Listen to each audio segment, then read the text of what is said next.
So, good morning, everybody. And before I start, I just want to remind everyone the restaurant COVID relief is out. Congressman Paul Tonko has put it out there, but I want to remind the local restaurants, sign up early for the federal restaurants relief fund. It's very important. That's part of President Biden's American Relief Plan. And I want to thank Congressman Tonko and everyone that was involved with this. It's for business owners who can apply for grants as soon as 12 noon today. So it opens up today at noon through the U.S. Small Business Administration website. That's where you have to go to. It's the federal website, the Small Business Administration. There's about $28.6 billion available to those who have been devastated by this pandemic, and the money for each business is capped at about $10 million. So please go on there if you need the money and file for it. So today marks 417 days since our first case of COVID-19 back on March 12th. We're in week 60. Things are starting to get better. There's the light at the end of the tunnel. I know I say people feel like a broken record, but we need your help. We need continue to do the right thing to work to open up and to get back to somewhat of normalcy or where we're at pre-COVID. There's still 375 people that passed away from COVID-19, to the families and to their loved ones. It's a difficult time. But some of the good stuff is that we didn't have anyone pass away this weekend from COVID-19. Our numbers are going down, which is awesome. But you see what's happening in India. You see what's happening in other parts of the U.S. It's here. It's not gone. I know people are feeling more and more secure to get out and do things, but please, we need you to get vaccinated, and that's the key. So as of today, there's 54.2% of Albany County's population that has received at least the first dose of the vaccine. 41.5% have been fully vaccinated. And you compare that to the statewide first dose, it's 46.5, and full vaccination rate is 34.9. And some of the things, as we're looking at how we're trying to get it out there, get people vaccinated, I was surprised Florida and California was beating New York in vaccines. I know everyone's all hands on deck. We're trying to get that out. We're trying to get numbers back, because the more people that get this shot means that we get back to some type of normalcy going forward. So I am happy to see that we are moving forward with our vaccine rate. It's going up. I was hoping with Dr. Whalen, as we continue to talk about this, that by the end of April we were going to be at that 70%. That's what we were hitting it, and we were getting people who are coming up and getting the vaccine, and then we just hit that brick wall like everyone else did across the country. And as I talked to other county managers from all over the United States, it was the same issue. What can we do? How do we get it out there? How do we be creative to continue to educate people to get the vaccine? So please don't get the vaccine shot. Don't hesitate. That's why I have the two superintendents here to talk about when we want to get back to normalcy, when we want to get back to kids being in school full time, kids playing full sports. I was just joking around with the superintendent a little bit. I said, I remember the guy that came down with the bullhorn yelling about sports. I went to my daughter's game, and he's the coach. I'm like, wow, I guess karma's something. So I got to deal with the gentleman that was yelling at me to open up the sports. But we need your help. And we need your help to continue to educate people, continue to tell people about what's going on. But most importantly, do your job, get the vaccine, and help us get there. We're having another vaccine clinic at the Albany Capitol Center this Wednesday. It's at the Albany Capitol Center, so please, it's not going to be at the Time of June. It's going to be at the Capitol Center May 5th from 1:30 through 3 p.m. Walk-ins are welcome. You can, please. It's easier if you set your appointment up, but if not, no big deal. If you're down driving around and you decide to get the shot, stop in. We encourage you to go through our albanycounty.com, but you don't have to. However, we're accepting walk-ins and no appointments needed. Also, I want to announce it's been, we're trying to get at least 12 people a day to come into our Department of Health's complex down on 175 Green Street, where the BOE is at. Don't need appointments. You can walk in. You can get the vaccine. It was it wasn't a huge hit, but people were coming, so we're going to keep that program going from 9 to 3 this full week too. That you don't need appointments. You can just walk in and get the vaccine. So I'm happy to extend that clinic, and to everyone that's doing it again, thank you. And remember, it's from 9 to 3. We're also offering free transportation for seniors who are at least 60 years old that can't get out or don't, like I said this before, Believe it or not, there's a lot of people not taking mass transit still or taking Ubers or Lyfts. Don't even want to walk down the street. So we're saying to the seniors over 60, even if you have an aide, we'll transport your aide and you to our health clinic, get you the vaccine, get you home. It's not going to cost you anything. It's through our Department of Aging. Thank you, Department of Aging. Area code 518-447-7198. So please remember this number, 518-447-7198, and we will get you there free transportation. So again, please help us to open up and get back to where we used to be. 23,891 cases of COVID-19 to date, and as of today, and which is a great number. 13 positive cases since yesterday, 13. So again, we're seeing the numbers come down. This is the lowest single day increase since the 20th of October, believe it or not, so which is good.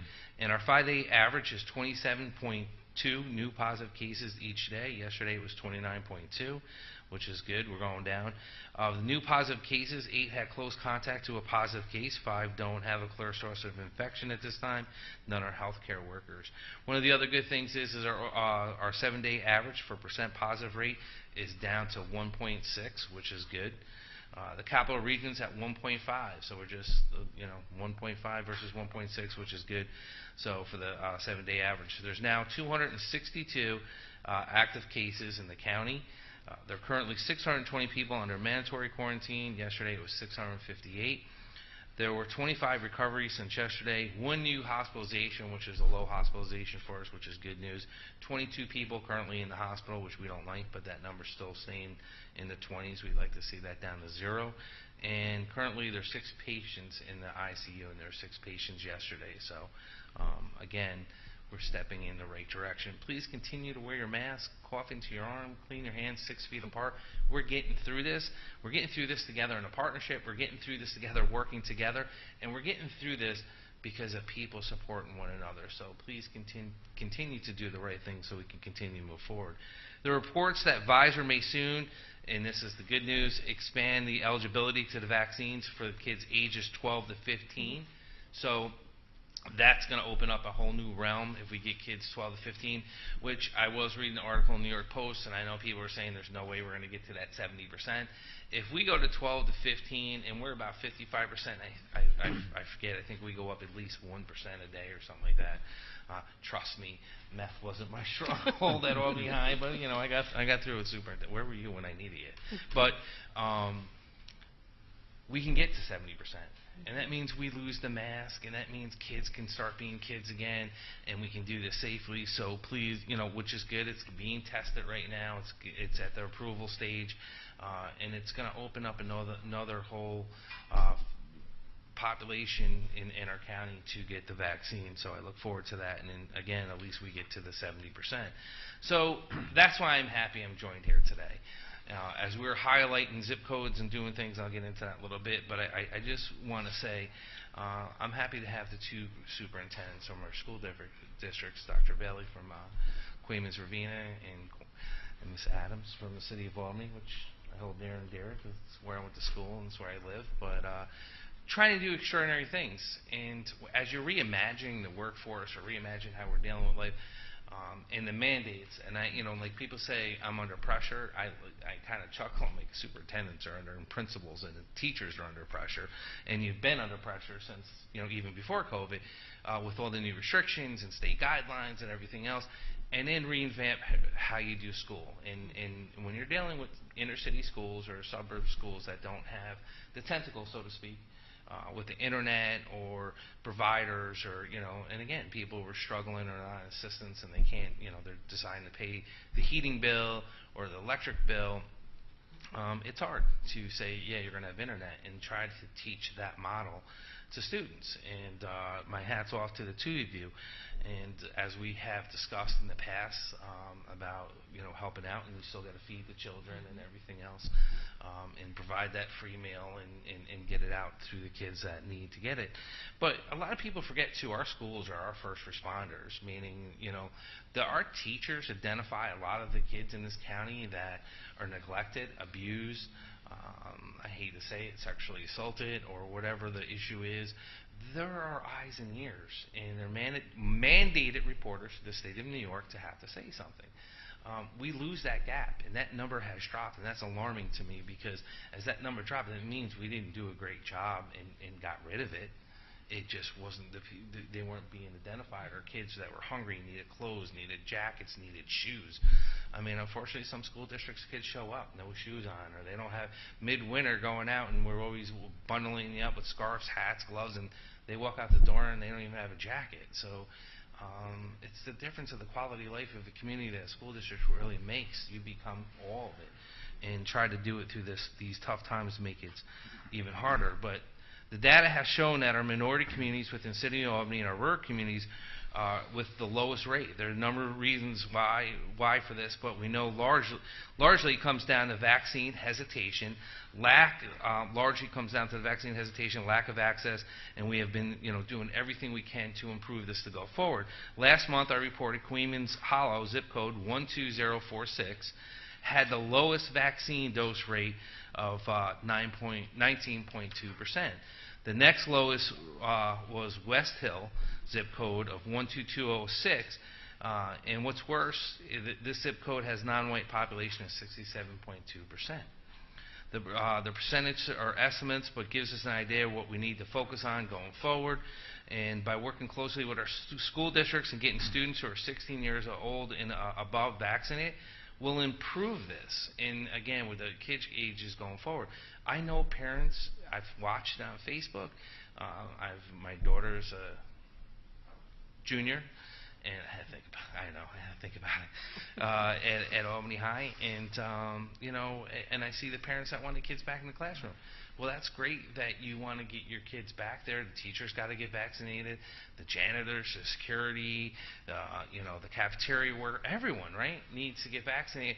And then you got to get the kids vaccinated to do it safely.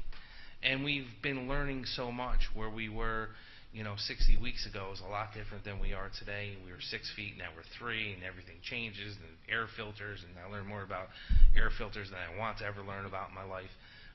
But again, we need your help, and we need parents to educate themselves and to convince their kids to get the vaccine, or what type of normalcy we're going to get back into the fall, because it's still going to be here. And if kids want to go back to school without masks, they want to be fully in the classroom at 100% in sports, coming back to where it was, we need your help.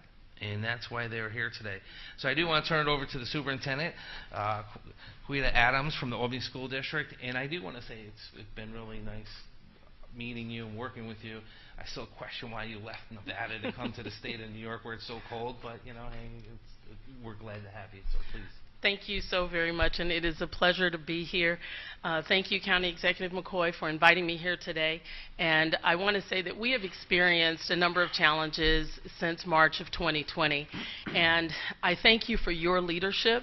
And looking at the data and looking at the science, I cannot say enough how helpful Dr. Whalen has been and the Albany County Department of Health. We appreciate all the guidance that we've been able to get from you guys, and it means the world when we are able to partner, which leads me to our guiding principles that we aspire and work toward each and every day in our district. Our vision, mission, and goals statement is always stated at each of our board meetings, and we look at our goals, and one of the things that we really focus on is partnering with our diverse community, because we know that we cannot do this work alone. We know that we have to have partners in order to do this. Just a little update with regard to the school district. As of 4/30/21, we have had 357 positive cases in the school district. This means 186 were on-site, and then off-site individuals 171. We watch the county data very carefully, because we know that based on the community transmission rates, that is what is going to impact us coming back to school full 5 days, every student back on campus. And right now we have our guidance that takes us to 3 feet based on the community transmission rates, but we also have 6 feet social distancing in our common areas. So that is something that we are all working with, and it is critical so that school districts, state and local officials, so that we can make decisions that those community transmission rates continue to go down. We are also abiding by our cleaning procedures. All of the COVID-19 protocols are in place. We want to make sure that as of 4/9, when the guidance has changed with alignment with the transition rates, that we are still communicating with parents on a regular basis as to what this means with regard to wearing a mask, hand hygiene, social distancing, and ensuring that we are following those cleaning and sanitization protocols at the building level and district level. One of the things that we have done this year is we have looked at the voluntary testing, and we have been able to test roughly weekly 10% of our students that are on site, but we also know that it is not mandatory, and so we did get parent permission. So understanding that that 10% of weekly testing is based on those who are volunteering to test. And so far we've had a little bit over 1,100 tests that have been conducted and only one positive case. And so we will continue this process through the end of the school year, and then based on the data and the science, we will look to continue that for the next school year. You can look and see our timeline with regard to our vaccinations, and now that the age is from 16 and above, we are looking at our students being voluntarily vaccinated. We are using our Brooklyn Career and Technical Academy to house the nurses and the partners that we have with Whitney Young as well as Albany Med, so that we can have our students vaccinated. When our students came back, our 7th through 12th grade students came back to a hybrid model of learning, that is when we started the vaccinations. Now that our high school students are back on a regular basis and we've started that 4th quarter, we are seeing an uptick in students who are voluntarily looking to get vaccinated. So we look to see those numbers increase. When we look at our faculty and staff, we are a little bit above that 50–60% mark with regard to all of our faculty and staff being vaccinated, and so we still continue to look at those numbers increase. Our 4th quarter expansion, we looked at taking a survey of those families who wanted to come back for the 4th quarter. We have about 60% of our 7th through 12th grade students back in school. 40% have still opted for distance learning, and we are looking at continuing with our pre-K through 6th grade in person 5 days a week. The other piece is that based on the number of students who have opted to come back at the secondary level, that is what is determining whether they are 5 days or whether they are in a hybrid model. And that's based on the capacity in the buildings as well as how we have to space out our students. Our high school students, our secondary students, 7 through 12, are not cohorted at this time, so we are still maintaining 6 feet social distancing, but we are looking at the space requirement with regard to the 3 feet based on the community transmission information that we receive. And so as we look to the 21-22 school year, again, it is very important to note that we do not have guidance that takes away all social distancing. So I think that's something that we need to make sure that we are aware of. We do not have any guidance that says 0 social distancing. So right now we are planning for our 3 feet social distancing, looking at those common areas with 6 feet social distancing, ensuring that our students are wearing masks, that we are aligning with all of the COVID protocols as we come back to school. And so I want to thank you for this opportunity, and it has been very nice to be here, and I look forward to taking any questions later on. Thank you, and it just shows you the work that you have to do until mandates change, or you don't know, or until the governor has a press conference and announces what he's changing. How difficult it is to have to get ready for the school year and saying how you're going to open up, and if it changes, then I don't want to say it's a waste of resources and time, but it takes time and money and logistics to make this stuff happen, and it's not like a light switch. You can walk in a room, turn it on and off. So thank you for your leadership in Albany. And Dr. Bailey, thank you for your leadership as Superintendent of Ravine and Queens and everything that you're doing down there. So please share with us what's been going on and how we're effectively moving forward and trying to get more students to get the vaccine. This is a very appropriate week for Dr. Adams and I to be here. This is the beginning of National Teacher Appreciation Week throughout the United States. And I really am very grateful that you've acknowledged the work of the staff in the schools. You saw so many people switch to remote last March to do their work, and I don't know if, actually, I do know that our parents have appreciated the complexity of it, because many of them, in some circumstances, became the primary educator for their children. I think it helped to spur a whole new appreciation for the work that happens in our schools. We certainly are continue to be amazed and so grateful for the flexibility of our staff. People who've worked for 3 decades in this profession have had to completely reinvent how they're delivering quality education to our students. So similar to the City School District of Albany, our numbers are pretty much in line. We have about 40% of our population who've chosen to remain in remote instruction for the majority of this year. And each quarter we've asked families if they'd want to return their children to school. And I think families who have discovered some skill around being able to work remotely have chosen to keep their children at home. And those that have discovered that it isn't as fluid or as effective as they'd want have chosen to send their students back. As mentioned, the distancing guidelines certainly have the potential to help improve how we get all of our students in, with the advent of 3 feet, of course, barring our lower transmission rates in the county. But not a lot of change really for most of us prior to the end of the school year, because teachers have been assigned students and been working with them since the fall. It wouldn't make any sense in the last 10 weeks to have to reallocate where students are based on the fact that now they can sit 3 instead of 6 feet. But I am all in for the vaccinations and the potentiality of getting to majority of our people so that we can come back with some normalcy. And I would say the largest impact surrounding the vaccinations is that with the changes in contact tracing about 7-8 weeks ago now, when we have, for instance, a teacher who's in a classroom with a student who ends up being positive, they no longer have to quarantine. That is a win.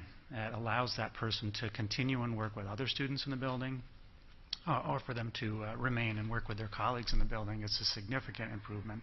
And the greater the number of saturation for our vaccinations, the greater the potentiality now for our students 16 and older and our staff to not have to quarantine once exposed. So we are looking forward to that. And with the gracious help of the County Executive's Office, we were able to hold our first vaccination clinic at RCS 2 Saturdays ago now. Yep.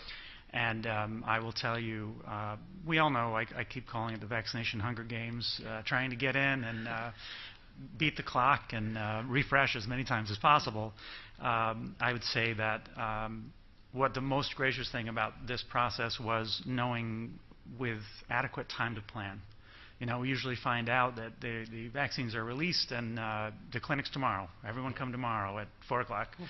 But I think this was the best situation that we've had. There was a lot of forethought and promises were kept. We were able to do what we set out to do. Even though we only vaccinated 90, I said if we opened the doors and we vaccinated 9, it would have been a very worthy event, because, as I mentioned, the number of students who are vaccinated is going to serve to improve the quality of life in our schools. And we were able to open to some families and to our staff as well. So many thanks to the County Executive's Office, and Crestwood Pharmacy was a great partner and so flexible, and they'll be back. When we do have potential of our 12 and older students being able to come in and be vaccinated, we'll go through another round and we'll do it again. And we want to improve those numbers. You called out a specific area in our school district as being among the lowest. So I think combination of media, combination of a push from our district and our other community organizations encouraging people to make the choice to protect themselves and to protect others by doing that. If we want our kids back and we want to rid ourselves of these masks, it's probably the fastest way to accomplish that task. So I'm very grateful and thank you to the County Executive for the work that made it possible for us to finally get a clinic in school. I can't tell you how many times along the way we were disappointed with people with high hopes of, we'll be able to come down and do something on Tuesday, and we announce it to everybody, and of course the vaccines don't come through, and unfortunately those people, very well intentioned, have to pull back and say, I'm sorry, we can't do it. So we're getting to a point now we think the access is just right. And the transportation for the seniors, we offered our transportation to our students and our families who had a need. And when you're in the outer parts of the county, that is unquestionably an important component to remember, that some of the reasons that people aren't vaccinated is we're in the farthest southernmost part. It's not easy to come up. It's not easy to necessarily make the hours that those vaccine clinics are usually available. So we're on the right path, and thanks for your help with that. No, Dr. Bailey, thank you. And we need everyone to do the right thing. And one of the things we are pushing up to the control room, I know like students still have to get their PCR test. And that's hard for a little kid they got a stomach ache or headache, and now under the protocol they got to go and they got to get the nasal swab, and then it's a lot to go through. So some of the things we do, like changing, that you don't have to quarantine, that's one thing we have to talk about, where we can change the PCR test. They have the saliva ones that SUNY Albany uses, and it's not painful, it's not scaring the kids. And it's the same issue we're having at our nursing home with our staff that have to still get tested every week. Imagine 60 weeks and getting that. Well, it hasn't been 60 weeks, probably 30 weeks of getting their nose, the swab up their nose. We're getting a lot of complaints, people with bloody noses, nose sore, because they were doing that at one point in time twice a week. So it's not, I don't, listen, if you haven't gone through it, trust me, it's not easy.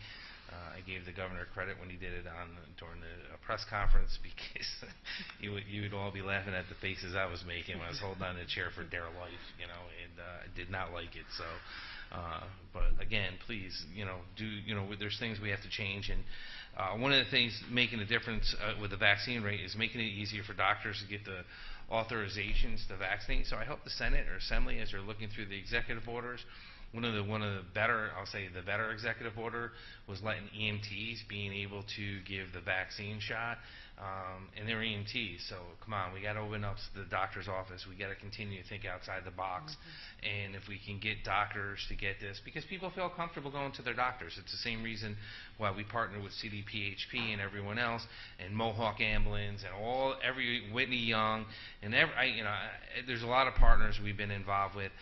Is because people don't like the bigger sites, they like the little sites, and some people just love going to their own doctor versus, they want to talk to them one-on-one, and they have some questions for them.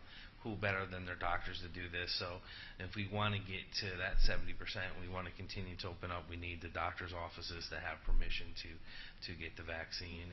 And now that we find that it has a longer shelf life and easier to store, there's no reason why they shouldn't have it. So again, if you want to get to that 70 or 75 or 80% of people vaccinated, we need to pull out all the stops and continue to come up with ways to put it out there. Dr. Bailey said it correctly in the beginning. It was hard. You partner, you do the logistics, and then you didn't get the vaccine, or it was you just couldn't make it happen. To Jay from Crestwood, thank you. He's been awesome working with Purcell from doing the Bethlehem and all the areas like that, and partnering with us. And thank you again to everyone. Please, if you want to get vaccinated, the state-run sites, you can look at the state website at 1-833-697-4829. And you don't need walk-ins for the Washington Armory, Cross Gates Mall. I hear the Washington Armory people were out in the street, just walking down the street, trying to grab people to get the vaccine, offering it to them. Which is great, again, showing that we want to get people the vaccine, they want to get the shots out. So please, and then again, 211 if you have any questions. And people are still calling. I was just talking to Pete Gannon over the weekends, which I did try to avoid you, Pete, but he kept calling me. And we talked about how it's still an effective tool for a lot of people that have a hard time operating phones or computers or iPads. And it works. So please continue to call that. Go to our Albany County website. You get the bar across the top, which will tell you be our COVID page, and we'll let you know where you can go to still get tested, where you can go get the vaccines and everything else.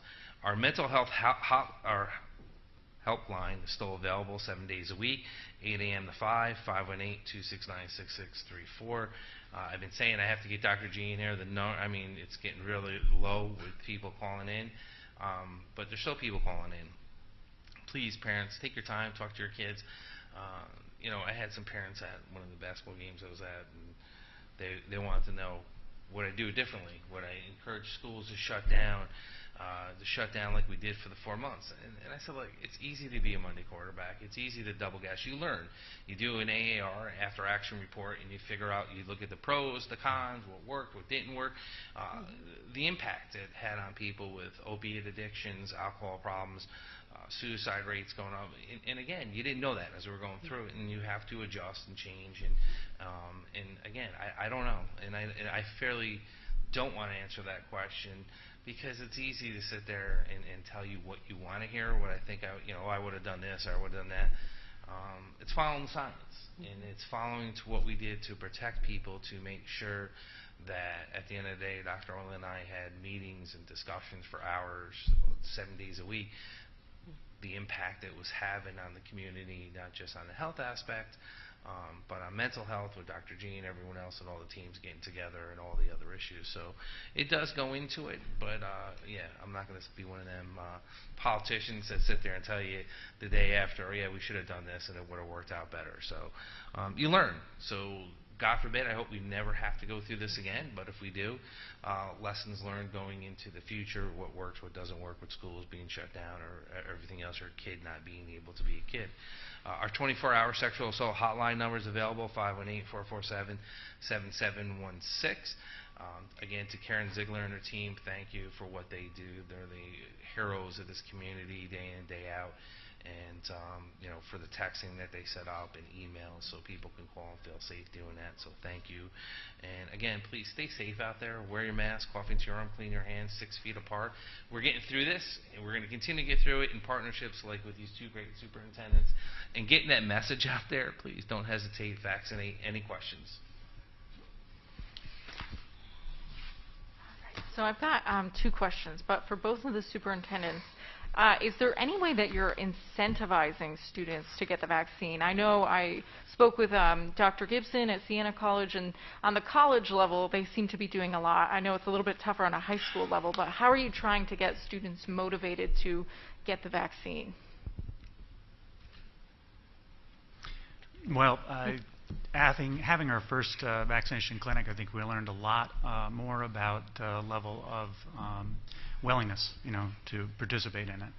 And one drawback I think that we've discovered is there isn't a really easy clearinghouse to determine specifically which students have already received the vaccine for privacy reasons and other various reasons. So having known now that we don't believe our participation was as high as we would have wanted it to, but a lot of it is suspicion, because we have, you think about where most of our 16-plus-year-old students work. They're working in grocery stores and restaurants, and they're front-facing personnel, so they may have already, many of them already have received vaccination. Plus also within the 2 weeks prior to us having our clinic, you see that a lot of other public vaccination clinics are being held as well. So now that we know, I think that we will, especially moving toward younger students, we will think of ways to incentivize and encourage, like PSAs and other ways to celebrate making the right choice. And I like the little catchphrases that the county executive just used: don't hesitate. And since we have our students on an educational basis every day, we can certainly serve to educate them a little more proactively to make sure that the next round we have higher participation. I'll start with education is key. Understanding that this is for the greater good. It is not just for yourself, but it's for those around you. Appealing to that higher sense of community and being engaged in the community and being a part of the community, and how we can all work together to help our community be stronger and be better. The other piece is we have done robocalls to our families. We have sent text messages. We've used our SNN, Facebook, all of our social media outlets we've used. We've done outreach with individual phone calls to students. We know that now that more of our students are back in person, even though it's a hybrid schedule, that they are now in a space where they can just go to a facility right here within the district. So they're already at school. If they're at Albany High, then they're going right across the street to a Brookend. So now we have that transportation piece connected, and so students aren't trying to navigate that particular piece because it's right there on site. I think one of the biggest things that has helped us is the fact that we don't have to have appointments, and students can come as they are coming to school. So that makes a big difference, and also the time frame by which our students can get those vaccinations.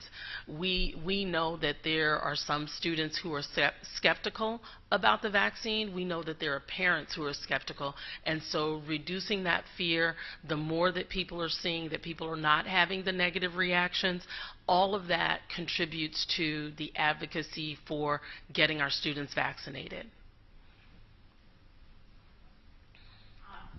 So I guess this would be kind of for all three of you. I was actually visiting my mom the other day in Columbia County, and she was telling me she got a little mailer in the mailbox, which I thought was kind of interesting. Parents or whoever was behind this mailer, they were upset that schools were hosting vaccine clinics. They argued that maybe it made students feel uncomfortable who weren't necessarily opting to get the vaccine. Have you gotten any kind of pushback from parents, or Mr. McCoy, any schools kind of feeling hesitant in that sense to host a vaccine clinic? It's the first I heard of something like that. No, I'm hearing the exact opposite. Parents are like, they want to do it during the class day. And I'm like, well, talk to your principals and superintendents. I like the idea, but I got the logistics, right, because you just get back in person. But no, I have not. I've gotten the complete other side of it, where people are saying, come to the school during the day. And I also have to remind parents it's kind of a nightmare, because in a way that we got to make sure parents, the kids have their permission slips to get their vaccine, and to make sure that they're, that the parents signed off on it, they're legal guardians. But we've not had any negativity or pushback with regard to it. I would say that we had positive support with regard to parents asking if it would be available should the vaccination age be reduced. I will go back to when we were able to have our faculty and staff vaccinated. Many of our teachers and staff were asking, are we going to be able to host vaccination clinics here on campus? So we've had very positive support for the vaccination clinics being available at our school site. Although we opted to have our clinic on a Saturday, our first incentive was to actually have it during the school day. Because we know that transportation is sometimes an issue, and we wanted to deal with those issues of equity. But similar to Albany, we have cohort model, which would have meant that half of the students wouldn't have been in school on that day. So Saturday was a better choice for us. We have no reservations and have gotten no negative feedback about having offered it. And if you think about it, schools are consistently expert on protecting students' privacy and rights. So we shepherd kids where they need to go, and we preserve their confidentiality. And we also know many of them have already received the vaccine through other resources. So I don't, vaccine shaming, I don't foresee that becoming a problem or an issue. any other questions?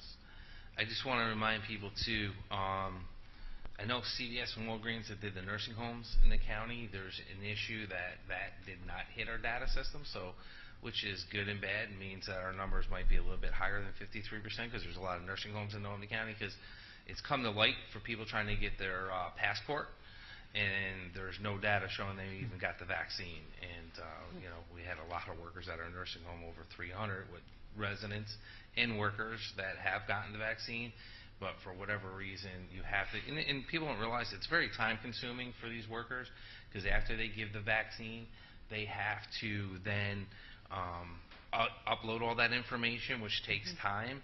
So we're still trying to get to the root of that, and because people didn't realize it, so they were trying to get the passport, that they're not even in the system getting one shot. So it is an issue. So I don't know if that's just a nursing home issue or if that's a bigger issue, countywide or statewide with CVS and Walgreens, not uploading into the state system or the state. There's a glitch somewhere. We're trying to figure it out. So the people that keep calling us, we are working on it within respected agencies. So again, please stay safe out there. Continue to do the right thing. We're getting through this. Thank you for all the partnerships. Thank you for everyone, and thank you for the superintendents that again do a lot in our community day in, day out, and are mentoring our next generation of students that are going to take over everything. So thank you. Thank you.